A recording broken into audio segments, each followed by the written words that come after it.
Zaheerabad MP B B Patil BRS పార్టీకి రాజీనామా చేశారు. పార్టీ ప్రాథమిక సభ్యత్వానికి రాజీనామా చేస్తూ లేఖను బీఆర్ఎస్ అధ్యక్షుడు కేసీఆర్ కు పంపించారు. తనకు పార్టీలో అవకాశం కల్పించినందుకు కేసీఆర్ కు ధన్యవాదాలు తెలిపారు. రాజీనామా అనంతరం బీబీ పాటిల్ ఢిల్లీలో కేంద్ర మంత్రి Rajeev Chandrasekhar, BJP Telangana incharge Tarun Chugh, MP లక్ష్మణ్ల సమక్షంలో బీజేపీలో చేరారు. ఎన్నికల షెడ్యూల్ రాకముందే బీజేపీ లోక్సభ అభ్యర్థుల తొలి జాబితా ప్రకటించేందుకు ఆ పార్టీ అగ్రనాయకత్వం కసరత్తు పూర్తి చేసింది. తొలి జాబితాలో అభ్యర్థుల పేర్లు ఖరారు కోసం సమావేశమైన బీజేపీ కేంద్ర ఎన్నికల కమిటీ భేటీ దాదాపు 7 గంటల పాటు సాగింది. 2-3 రోజుల్లో ఈ జాబితా విడుదల చేసే అవకాశం ఉన్నట్లు పార్టీ వర్గాలు చెబుతున్నాయి. ఈ నేపథ్యంలో బీఆర్ఎస్ ఎంపీలు రాములు, బీబీ పాటిల్ బీజేపీలో చేరటం ప్రాధాన్యం సంతరించుకుంది.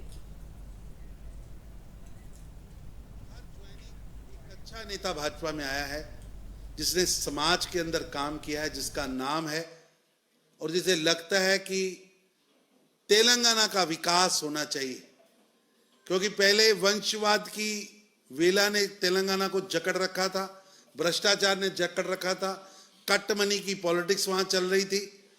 और आज इन सब के आने के बाद, और मैं समझता हूं बीबी पाटिल जी के आने के बाद, आज टीआरएस उब्लिक बीआरएस पूर्णतः समाप्त हो गई है।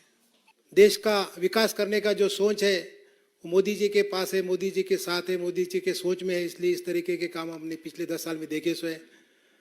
बहुत सारे विकास गरीबों के लिए, बिलो पॉवर्टी लाइन के लोगों के लिए, सभी तबके के लोगों के लिए उन्हें अच्छे से काम करने का काम किया, उसमें महिला हो, युवा हो, सबके लिए समझो ऐसा।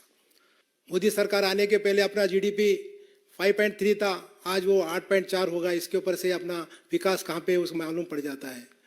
आज हमारे नेता को मोस्ट ट्रस्टेड लीडर के नाम से जाना जाता है, उनका एक विश्वास है पूरी दुनिया में, उनको विश्वास किया जाता है।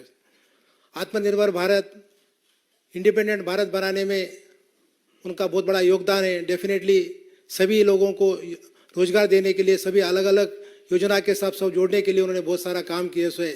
खास करके महिलाओं के लिए आज कल परसों हमने देखे करोड़ों लोगों को करोड़पति बनाने के लिए उन्हें बड़े बड़े स्कीम्स लेके आके महिलाओं को एक प्रोत्साहित करने का भी काम किया है। सभी राज्यों के लिए विकास के लिए किस तरीके से काम करना चाहिए वो भी सब सोच के विकास के लिए काम करने का भी काम किया है। 10 साल के कार्यकाल में बहुत सारे इम्पोर्टेंट बिल्स लेके आके जो कई दिनों से पेंडिंग थे उसमें वैसे काम भी करे, जिसमें राम मंदिर का उद्घाटन का कार्यक्रम हो, अनुच्छेद 370 का हो, 3 तलाक हो, सर्जिकल स्ट्राइक हो, मुफ्त कोविड टीकाकरण हो, स्वच्छ भारत अभियान हो, मेक इन इंडिया हो, ऐसे अलग अलग प्रोग्राम लेके एक अच्छा भारत बनाने का जो काम किया, इसलिए मैं खास करके सभी हमारे केंद्र के मंत्रियों को, मोदी जी को धन्यवाद देना चाहता हूँ।